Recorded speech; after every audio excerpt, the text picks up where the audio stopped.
जय हिंद दोस्तों, स्वागत है आपका मेरे यूट्यूब चैनल पर। आशा करता हूँ आप सभी स्वस्थ होंगे। जैसा कि आप लोगों को पता है, यूपी पुलिस का कल रिजल्ट आ चुका है। जिस किसी का भी सिलेक्शन हुआ है उसको बहुत बहुत कॉन्ग्रेचुलेशंस, और जिसका सिलेक्शन नहीं हुआ है वो अब आगे क्या करे। ये वीडियो खासकर मैं उन्हीं लोगों के लिए बुला रहा हूँ जिनका सिलेक्शन अभी नहीं हो पाया है, वो आगे क्या करेंगे। तो चलिए बिना समय गवाए हुए अपनी वीडियो स्टार्ट करते हैं। मेरा यहाँ पे सबसे पहला, ये आपको दिख रहे होंगे, मैंने पूरे क्वेश्चन लेकर रखे हैं।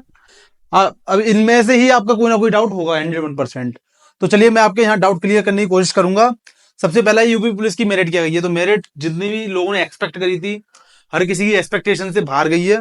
सबकी एक्सपेक्टेशन एक तरीके से समझ ली डिस्ट्रॉय हो गई। आपने मेरिट देखा होगा, मेरिट बहुत हाई गई है। जनरल के लिए 214 गई है, और ये ईडब्ल्यूएस के लिए, ये ओबीसी की थी, ये एससी और ये एसटी। यहाँ पर 214 जनरल के लिए, 187 ईडब्ल्यूएस, 198 ओबीसी, 178 एससी और 146 एसटी के लिए। तो यहाँ हम फीमेल की भी बात करें, ये फीमेल के लिए है और ये मेल की है। और यहाँ फीमेल की बात करें 203 जनरल के लिए, ईडब्ल्यूएस की 180 और ओबीसी की 189 और 169 एससी के लिए और 136 एसटी के लिए। तो इसमें हमने सबसे बड़ा मैटर इसमें था नॉर्मलाइजेशन का। तो नॉर्मलाइजेशन इसमें अभी आना संभव है, सॉरी मतलब इसमें अभी बताना संभव नहीं है, क्योंकि अभी स्कोर कार्ड रिलीज नहीं किया गया है। और जहां तक उम्मीद है स्कोर कार्ड अभी ये रिलीज नहीं करेंगे, जब तक ये पूरी भर्ती प्रक्रिया कंप्लीट नहीं हो जाएगी उससे पहले स्कोर कार्ड नहीं आने वाला है।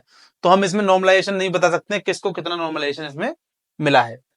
तो चलिए यहाँ पे हमारा दूसरा क्वेश्चन बनता है, क्या दूसरी मेरिट लिस्ट आएगी। तो जैसा कि हर बार होता रहा है, मेरिट लिस्ट आती है, लेकिन इस बार मेरिट लिस्ट दूसरी नहीं आने वाली है। शायद ना आए, लेकिन उम्मीद तो यही है। लेकिन आप भी अगर आपको सोचना हो कि मेरी दूसरी मेरिट लिस्ट में नाम आ जाएगा, तो आप ये भी बिना स्कोर कार्ड के पता नहीं लगा सकते हैं। आपको नहीं पता है कि आपको कितना नॉर्मलाइजेशन मिला है, कितने आपके मार्क्स बन रहे थे और कितना उसमें नॉर्मलाइजेशन मिला होगा। क्योंकि अगर दूसरी मेरिट लिस्ट जो आएगी तो उसमें भी लास्ट ज्यादा से ज्यादा 4 से 5 नंबर कम करके ही दूसरी मेरिट लिस्ट जारी करेंगे, चाहे वो किसी भी कैटेगरी की क्यों ना हो। उसमें 4 से 5 नंबर ही कम होंगे, इससे ज्यादा कम नंबर नहीं होने वाले हैं। तो दूसरी मेरिट लिस्ट के लिए इंतजार ना करें, आगे जो करना है उस पर ध्यान दें। चलो मैं ये बताऊंगा आपको आगे क्या करना है। तो फाइनल सिलेक्शन के लिए कितने नंबर और चाहिए ये भी बताना संभव नहीं है, पर लेकिन जो पहले हमने देखा था फाइनल सिलेक्शन के लिए जो फाइनल कट ऑफ आई थी, उसमें कम से कम 14 से 15 नंबर बढ़ के कट ऑफ लगी थी। लेकिन इस बार ऐसा नहीं होगा, क्योंकि अभी आप देख रहे हैं ऑलरेडी ही कट ऑफ बहुत गई है। तो इसमें लास्ट ज्यादा से ज्यादा कोई अगर चेंज आएगा तो वो 6-7 नंबर का चेंज आएगा, इससे ज्यादा कोई चेंज नहीं आने वाला है। इसमें अगर आपको इसमें बढ़ा के कट ऑफ देनी होगी और फिजिकल ज्यादा लोगों ने पास किया, तो उसके बाद इसमें 5-6 नंबर ये लोग बढ़ाएंगे, जिससे कि आराम से, क्योंकि वैकेंसी बहुत अच्छी खासी 60,000 वैकेंसी है, कम वैकेंसी नहीं है, तो इतने में काम हो जाएगा। हाँ, जिसका नाम नहीं आया वो क्या करें। सबसे बड़ी समस्या इन लोगों के लिए है। आप बहुत सालों से मेहनत कर रहे थे, हर किसी ने एक सपना देखा था कि मेरा नाम आ जाएगा, बहुत लोगों को ऐसी उम्मीद भी थी कि मेरा इस बार 101% आया, लेकिन ऐसा नहीं हुआ। अब देखिए, जो होता है अच्छे के लिए होता है। हो सकता है आप कांस्टेबल के लिए नहीं बने हो सकता है एसआई की भर्ती आनी, आप एसआई बनने वाले हो। तो कभी भी मन में निराशा नहीं करनी है कि मेरा नहीं आया है। हो सकता है भगवान ने आपके लिए कुछ और स्पेशल सोच रखा हो, तो इसीलिए इस चीज को अपने मन में से बिल्कुल डाउट को खत्म कर दीजिए। मैं आपको बताता हूं आप आगे और क्या क्या कर सकते हैं। अब देखिए, आरपीएफ के 2 एग्जाम आ रहे हैं, एक तो एसआई का आ रहा है और एक कांस्टेबल का आ रहा है। तो मोस्टली सब लोगों ने ये पेपर भरा ही होगा, तो आपके पास सबसे पहला ऑप्शन तो यही बनता है कि आरपीएफ जो आने वाली वैकेंसी है। ठीक है, मैं यहाँ टेक्नीशियन की तरफ नहीं जाऊंगा, मैं केवल आरपीएफ, कांस्टेबल और एसआई की बात कर रहा हूँ। फिर हम वहां पे उसके बाद देखेंगे एसएससी जीडी आ रहा है, जो इसी फील्ड से रिलेटेड है। मतलब जैसे कि जो हम पढ़ाई करते आ रहे हैं इससे यूपी पुलिस के रिलेटेड, ऐसे ही सेम एसएससी जीडी में इस तरीके का सिलेबस लगभग मिलता जुलता है। तो आरपीएफ भी इससे रिलेटेड है, आरपीएफ कांस्टेबल इसके भी एग्जाम आ रहे हैं। जैसे कि वो पुलिस की भर्ती है, इस तरीके से ये भी पुलिस की भर्ती है। फिर उसके बाद हमारे नोटिफिकेशन ऑलरेडी हमारे पास प्रेजेंट है, 40,000 और वैकेंसी होगा, जो कि हमारे योगी जी ने अनाउंस कर रखा है पहले ही। जिसमें हमारे कौन कौन आएंगे, कांस्टेबल आएंगे। कांस्टेबल मतलब जेल वो वाले, एक तो जेल वार्डन वाले और एक पीएसी के, जो पीएसी की भर्तियां निकलेंगी। इसी में हमारी जो एसआई आएंगे, एसआई की वैकेंसियां भी इसी में निकलने वाली हैं। और जो होम गार्ड होते हैं, होम गार्ड के लिए भी इसी 40,000 में वैकेंसियों में निकलेंगी।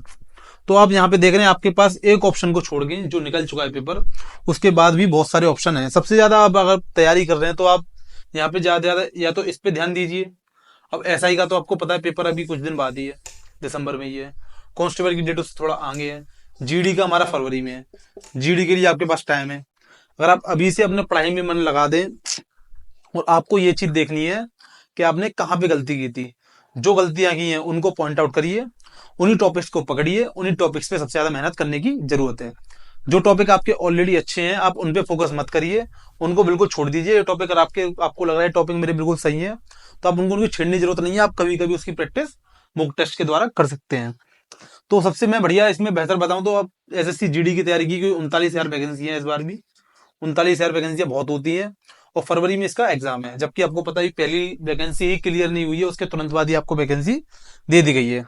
और इसमें कंपटीशन भी कम रहने वाला है इस बार, क्योंकि 60,000 बच्चे तो सीधे माइनस होने वाले हैं। यूपी पुलिस के जितने भी बच्चे हैं वो तो आपको पता माइनस हो जाएंगे। इससे पहले जो भर्तियां निकली थी वो भी कम, जीडी वाली, वो बच्चे भी माइनस हो जाएंगे। इसमें तो लगभग 1.5 लाख बच्चे का कॉम्पिटिशन कम हो जाएगा।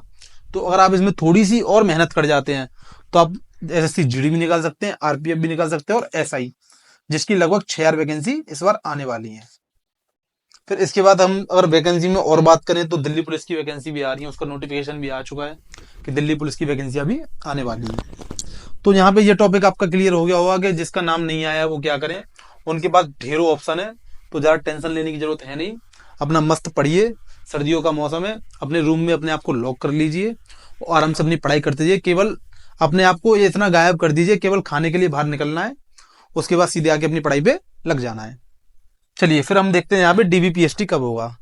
तो इसकी डेट भी हमारी तुरंत दे रही थी, जो क्या है दिसंबर का जो तुम्हारा 3rd वीक था, 3rd वीक से स्टार्ट हो जाएंगे, जो कि आई थिंक फरवरी या मार्च तक चलने वाले हैं। टाइम लगेगा इसमें। डीबीपीएसटी की अपनी तैयारी करते हैं, जिसका जिस समय के हिसाब से होगा उनका होता जाएगा। ठीक है, अब यहाँ देखते हैं हम फाइनल ट्रेनिंग पर कब तक जाएंगे। तो जिस किसी का भी सिलेक्शन हो चुका है तो वो अभी ये ना सोचे पूरा सिलेक्शन हो गया, अभी आपको बहुत सारी चीजें क्लियर करनी है। डॉक्यूमेंट वेरिफिकेशन होगा, मेडिकल होगा, उसके बाद तुम्हारा पहले फिजिकल भी होगा, उसके बाद आपको ज्वाइनिंग लेटर मिलेगा, ज्वाइनिंग लेटर के बाद वहां पे आप ट्रेनिंग के लिए जाएंगे। तो इस सब प्रक्रिया में लगभग 6 महीने का समय और लग जाएगा। तो आपको कम से कम, अगर आपको जाएंगे तो जून या जुलाई तक ही जा पाएंगे। अगर आप ट्रेनिंग पर जाते हैं तो जून या जुलाई का समय उसमें ट्रेनिंग में जाने के लिए लग जाएगा। कम से कम इतना समय आप मान के चलिए कि जून जुलाई के लगभग ही आप ट्रेनिंग पे आपका ज्वाइनिंग लेटर आएगा। तो मैं अपनी वीडियो को ज्यादा लंबा ना करते हुए यहीं पे समाप्त करता हूं। आशा करता हूं आप सभी के सारे डाउट क्लियर हो गए होंगे। अगर इसके बाद भी अगर कोई भी डाउट अगर आपके लिए बच जाता है तो मुझे कमेंट सेक्शन में जरूर बताएं, मैं आपको उसका रिप्लाई 100% करूंगा। तो चलिए खत्म करते हैं अपनी वीडियो को यहीं पे। जय हिंद।